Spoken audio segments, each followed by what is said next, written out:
Use o link na descrição para comprar seus livros na Amazon. Áudio do Diego Araújo. Cara, minha pergunta é, eu vejo muitos historiadores que estão indo aí agora, falando de Marx, comunismo e etc, e eu moro aqui nos Estados Unidos, na Flórida, e eu acho um pouco injusto usar o Brasil de exemplo para falar que o capitalismo deu errado, porque o Brasil não tem um capitalismo. A maior parte do que vem de grandes empresas, inclusive o Petrobras, o Correio, são estatais. E tem quem diga que o Brasil é um neocomunismo, porque nos Estados Unidos o capitalismo funciona e funciona pra caralho, irmão. Funciona pra caralho. Então, acho que falta um pouco de conhecimento mundial aí pra poder tocar nesse assunto. Usar o Brasil de exemplo acho que não é muito justo. E a minha pergunta é se o comunismo e toda a história do Marx não ignora um fator muito importante, que é a natureza humana. Então a gente ignora a natureza humana para tentar criar um mundo perfeito que provavelmente não vai dar certo. A gente falou disso, mas a primeira parte eu acho interessante tu fazer a réplica. Meu amigo, você não sabe a porta que você abriu. Vamos falar dos Estados Unidos. Porque se a Convenção de Genebra fosse aplicada, todos os presidentes dos Estados Unidos estariam presos, tá? Vamos falar dos Estados Unidos e vamos falar do que deu certo, Petri? Vamos falar do que deu certo, né? Vamos falar de 45, da bomba de Hiroshima. Deu certo pros japoneses, né? Jogar 2 bombas atômicas dos japoneses deu certo. Aí a gente fala do Eisenhower, né? Guerra da Coreia. Lembra que eu falei de 3 a 4 milhões de mortos? Lembra? Num país de 8 milhões. Destruindo barragem, destruindo hospital, destruindo escola, destruindo tudo, etc. Aí a gente fala da década de 60. Bela década de 60. Invasão do Vietnã. Cara, no Vietnã eles jogaram tanto agente laranja no território que até hoje tem gente nascendo com deficiência por conta disso. E aí em 64 teve o golpe no Brasil, gestado pelos Estados Unidos. Operação Brother Sun. Dá uma pesquisada.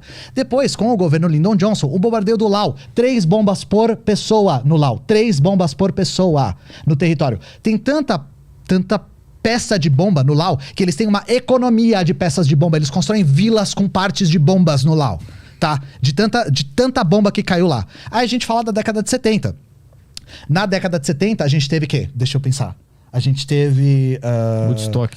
A gente teve 2 golpes importantes. A gente teve o golpe do 11 de setembro, inclusive foi agora, né? O 11 de setembro que o presidente socialista democraticamente eleito Salvador Allende foi assassinado e se colocou a primeira experiência neoliberal do planeta, usando o Chile como cobaia desse novo modo de acumulação capitalista que era o neoliberalismo. Também tivemos o golpe na Argentina, uma das ditaduras mais brutais, sempre financiado pelos Estados Unidos. Aí a gente entra na década de 80, os Estados Unidos se voltam novamente para o centro da América e fazem golpes na Guatemala e tal, em El Salvador, etc. Muito bonito lá. Na década de 90, a gente tem a Guerra do Golfo. A Guerra do Golfo é importante. A Guerra do Golfo matou gente pra caramba também. A gente tem todas as guerras da Iugoslávia. Quais todas? Todas têm ingerência dos Estados Unidos. A gente entra no século XXI e temos a Guerra do Iraque. A Guerra do Iraque é esse massacre que foi feito com a invasão de um país que não tinha feito absolutamente nada, porque essa coisa de guerras de armas químicas era uma mentira do cacete que nunca foi provada. Só que isso tudo bem, a gente não fala sobre, a gente fala sobre a Guerra do Afeganistão, que agora durou 2 décadas e acabou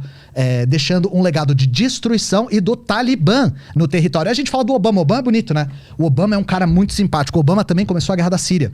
A Guerra da Síria é um dos maiores genocídios contemporâneos. E o Obama também legou ao Trump a Guerra do Iêmen. A gente está observando a Guerra do Iêmen até agora, porque a Arábia Saudita, com o financiamento dos Estados Unidos e do Reino Unido, a véia foi de base, comemore, agora estão financiando também essa guerra do Iêmen, que deixou 80% da população em insegurança alimentar, tá? Então eu espero que você tenha achado que os Estados Unidos funciona muito bem, porque ele só funciona porque ele é um país genocida, tá? É um país genocida. E se o Brasil fosse genocida, que nem os Estados Unidos, o capitalismo aqui funcionaria tão bem quanto nos Estados Unidos, porque o capitalismo só funciona quando ele é imperialista e rouba riqueza da periferia, tá bom? Um beijo na sua boca e no seu coração. Qual que era a segunda pergunta?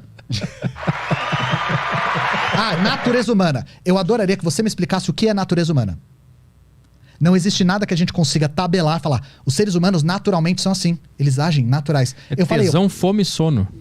Tesão, fome e sono é a natureza humana, e fora disso é tudo idealismo. Eu falei, Petri, a gente pode argumentar que a natureza humana é ser cooperativa. Porque o ser humano só sobreviveu cooperando. Esse argumento vale para os dois lados. A gente nunca usa natureza. E, novamente, a gente espera que no comunismo as pessoas sejam boas? Não. A gente quer abolir os mecanismos que permitam a exploração, tá? Não tem nada a ver com índole. Eu sinto que tu odeia um pouco os Estados Unidos. Não, eu gosto. Eu gosto porque os Estados Unidos é o melhor exemplo. Eu gosto porque os Estados Unidos é um exemplo fantástico de porque o capitalismo é um modo de produção necessariamente genocida. Mas assim, como é que todos esses fatos que tu falou sobre os Estados Unidos influenciam na vida que ele tá tendo lá, que ele tá usufruindo do livre mercado, do capitalismo e tal? Como é a experiência dele lá tem alguma coisa a ver com essas práticas externas dos Estados Unidos? Totalmente, porque os Estados Unidos é, sobretudo, um país imperialista. Os Estados Unidos, ele coloca os seus mercados na periferia. E onde esses mercados ainda não existiam, eles foram colocados à força. Então, boa parte dos conflitos no Oriente Médio era para forçar a penetração do capital estadunidense na região. Por que a Síria, por exemplo, foi um dos grandes pivôs da Primavera Árabe depois da agressão estadunidense? Porque o Bashar al-Assad, eu não estou dizendo que ele é comunista, nem socialista, nem nada, mas ele fazia frente ao imperialismo estadunidense. Mesma coisa o Saddam Hussein. A ideia deles era fazer uma economia mais voltada para a própria Ásia, impedindo a economia muito baseada no dólar, no capital estadunidense. E aí os Estados Unidos forçam a entrada do seu capital nessas regiões com a guerra. Outra coisa, uma das indústrias que mais faz o capitalismo estadunidense girar é a indústria bélica. Por isso que os Estados Unidos estão deitando e rolando com a guerra da Ucrânia. Para eles, quanto mais tempo demorar a guerra da Ucrânia e a guerra do Iêmen, que eu acabei de mencionar, mais armas eles conseguem vender. Porque a indústria bélica para eles é muito importante. Mas eu não entendi como é que isso deixa a vida lá do Diego, que trabalha lá, boa. Eu não entendi essa relação do indivíduo que mora nos Estados Unidos com essas práticas externas. Tudo isso é para acumulação de capital no centro. Toda essa acumulação de capital permite políticas de infraestrutura, políticas de bem-estar social no centro do capitalismo. Eu dou outro exemplo. Se fala muito sobre capitalismos que deram certo no Canadá ou na Escandinávia. Esses países só conseguem financiar as suas políticas de bem-estar social, a sua qualidade de vida, mediante o imperialismo. Eu dou um exemplo. Aqui no Brasil a gente tem várias empresas estrangeiras explorando terras indígenas, explorando mineração em terras indígenas. Uma delas é a Belosan, canadense. No Canadá, tudo muito bonito, todo mundo vive muito bem, todo mundo diz obrigado e por favor. Aqui é exploração em terra indígena, tá? Mesma coisa, em África, a Escandinávia entra rasgando, explorando o território, acumulando capital através da exploração da periferia. Os Estados Unidos faz isso historicamente. Entendi. Então, isso tem uma conexão direta com o que financia o bem-estar nesses países. É que é difícil falar em financiamento de bem-estar nos Estados Unidos, porque os Estados Unidos não tem saúde pública, sabe? Tem uma taxa de desemprego bastante alarmante, tem população em situação de rua também, para um nível do centro do capitalismo bastante alarmante, mas o que possibilita a economia dos Estados Unidos ser a maior do mundo é o imperialismo. Outros avisos, para você quiser interagir aqui na live hoje.